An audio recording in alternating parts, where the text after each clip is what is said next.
Bismillahirrahmanirrahim. Begini ya, jadi bawaannya fikih itu khilaf. Saya beri contoh ya. Saya sedikit cerita tentang Fathul Wahhab. Dulu indukan kitab fikih itu namanya ya kan?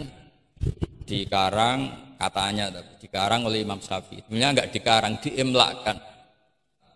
Karena di situ masih ditulis Qala Imamunas Syafi'i, diimlakkan oleh Imam Syafi'i, ditulis oleh beberapa muridnya. Yang paling masyhur kalau kitab itu Imam Muzani. Sebenarnya di situ ada Imam Buaiti, ada Imam Robi, tapi yang paling telaten itu Imam Muzani. Sehingga kitab itu dinisbatkan pada Imam Muzani. Di beberapa itu juga ada yang dengan tanda kutip ditinggalkan oleh Imam Muzani. Disebut Infiradul Muzani Anis Syafi'i. Kemudian setelah jadi Mukhtasarul Muzani, Mukhtasarul Muzani itu ada beberapa hal yang beliau beda dengan Imam Syafi'i. Kemudian disarai namanya kitab Nihayatul Matlab fi Dirayatil Madhab oleh Imam Haramain. Saya punya kitabnya dan tak pelajari. Oh, ini maklumat. Bukan niat sombong, ini niat cerita fakta.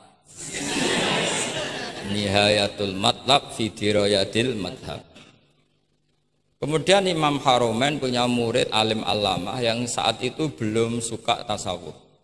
Namanya Imam Ghazali.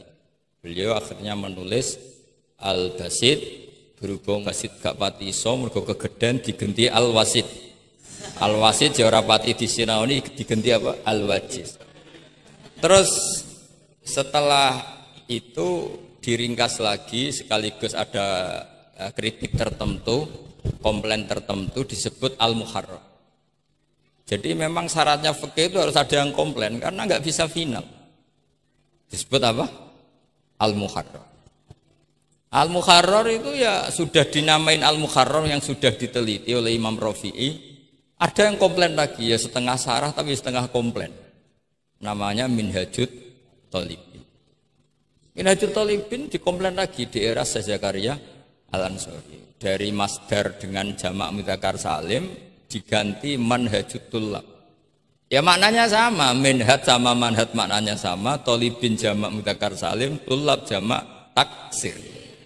Jadi asli ini yo cara Jawa mau akal-akalan tok, minhajut thalibin jadi manhajut tullab. Kemudian manhajut tullab itu dikarang sangat ringkas. Sehingga yang baca itu tidak paham.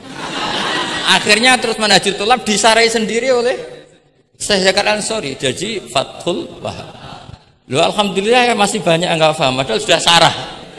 Harusnya sarah kan gampang. Ya tidak paham itu bagus kan, kita ngaku tidak paham tawadhu. Daripada ngaku paham enggak paham, mendingan ngaku enggak paham kan. Kemungkinannya dua kalau ngaku enggak paham. Mungkin tawadhu, mungkin betul adanya. Yang kedua lebih. Nah, saya cerita sedikit tentang kenapa fikih itu harus ada dan selalu ada khilaf. Karena itu masalah furu'iyah, apa? Saya beri contoh, ini kitab Minhajut Thalibin dan saya punya catatannya banyak. Oh, sampai gini, sampai sarah-sarahnya punya saya. Terus catatannya ya banyak. Saya bangun tidur aja bisa, saking seringnya belajar. Dan saya alhamdulillah tidak punya masalah ingatan, jadi kadang banyak guru punya masalah apa? Ingatan. Tapi tidak perlu dianggap harus kemana gitu, ke rumah sakit apa, tidak perlu, nggak ingat gitu. Misalnya sampai tak kasih tahu, yang namanya sujud misalnya. Sujud itu apa coba? Secara lughat. Wat'ul jabha alal ardi. Sehingga Imam Rafi'i berpikir sujud itu asal ada wat'ul jabha alal ardi ya sah adanya. Dan beliau mengklaim wala yajibu wat'u yadaihi wa rukbataihi wa qadamaihi fil adhar. Jadi menurut Imam Rafi'i ketika sujud itu tidak harus wat'ul yad, tidak ada wat'ul rukbah, tidak ada wat'ul. Nah, karena secara lughat yang namanya sujud itu ya seperti itu, wat'ul jabha. Dan sujud itu sudah dikampanyakan sedemikian rupa bentuk apa ketertundukan tinggi, yaitu dengan watul jabhah. Artinya posisi kepala di bawah pantat. Tapi terus Minhajut Thalibin, padahal Imam Rafi'i ketika ngarang itu menyebut fil adhar dalam kitab Al-Muharrar. Terus kultu kata Imam Nawawi al-adhar wujubuhu. Ya masyhur kan, karena Imam Nawawi berdasar riwayat umirtu an asjuda ala sabati al-zumin al-jabhah wal yaden warubaten wal qadam. Saya baca lagi ya, umirtu an asjuda ala sabati al-zumin apa al-jabhah wal yaden warubaten wal qadam.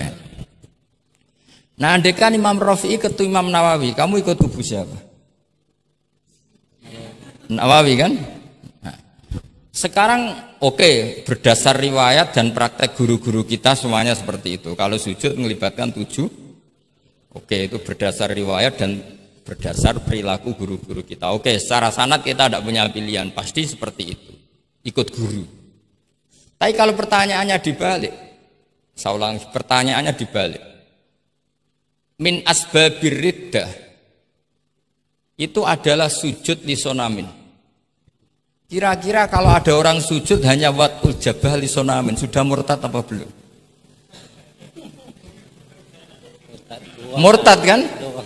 Loh enggak, sudah murtad belum? Termasuk murtad kan sujud lisonamin atau li ghairillah. Kira-kira untuk murtad syaratnya melibatkan 7 anggota apa cukup watul jabhah?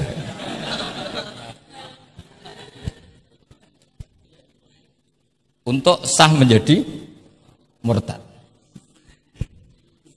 Nggak, misalnya kamu, jangan kamu lah, kamu potongan tidak mungkin murtad, insya Allah lah.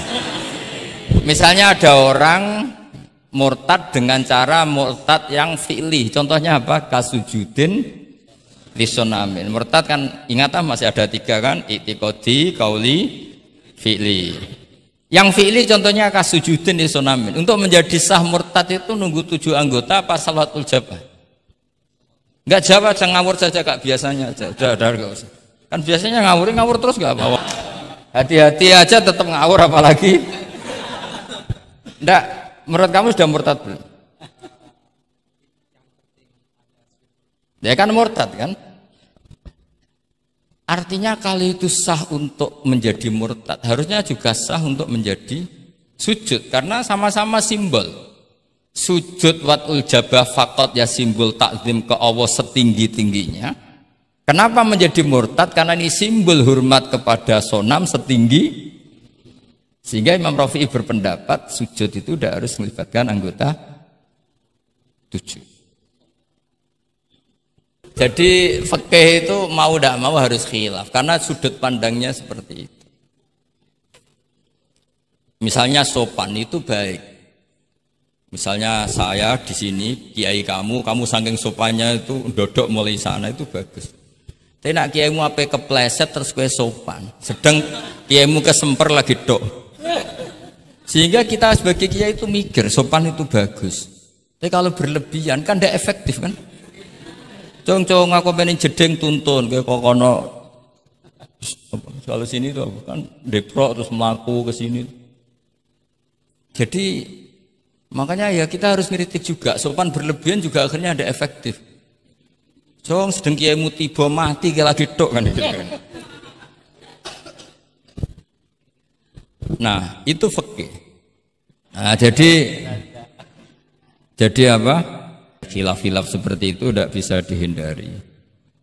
Jadi selalu fikih itu khilaf. Fikih yang furu'iyah maksudnya, yang furu'iyah. Di furu'iyah, saya ulang lagi di furu'iyah. Jadi semuanya itu berkah, perbedaan itu berkah. Tapi yang baca harus orang alim. Kalau orang yang fi qalbi marad ya ribet nak kena wong sing fi qalbi maradun fazatahum wa marad. Jadi kak sampean mondok ini sunat apa enggak pak mondok? Ya bisa wajib, bisa sunat, bisa haram. Karena yang haram misalnya gini, kamu di kampung kamu itu andalan, tidak ada orang baik kayak kamu, tidak ada yang bisa ngaji kecuali kamu. Enak-enakan mulang ning pondok mergo keren timbang mulang ning kampung mau wong telu. Makanya Mbah Mun kalau guyon sama saya masih ingat betul lagi. Jadi kiai yo latihan, aku tahu keliru kata Mbah. Tak pikir keliru apa? Anak perainan ditanya Mbah Mun, "Cung perainan kok ning pondok?" Mbah Mun sempat kusnudon kayak cah sregep, wong perainan kok ndak pulang. Ternyata, "Lho perainan kok ning pondok, Cung? Kok sregep temen?" "Mboten, Mbah, nate ngomah kan ngarit." Ternyata jadi husnudzon tuh kadang gitu. Semenjak itu Mbah Mun kalau ada perinan Cung mulai Cung ben kenal wong tuamu. Jadi malah dibalik. Iya kan kalau kelamaan ke pondok kan nggak roh asal usul orang tua sehingga tidak punya empati, tidak punya kasihan kan. Orang tuanya berjibaku ngarit apalah kerja apa. Lah ya artinya terus kamu tidak bisa semua santri yang perinan tidak pulang berarti santri baik. Sebetulnya tidak mesti juga. Santri takut ngarit kan gitu.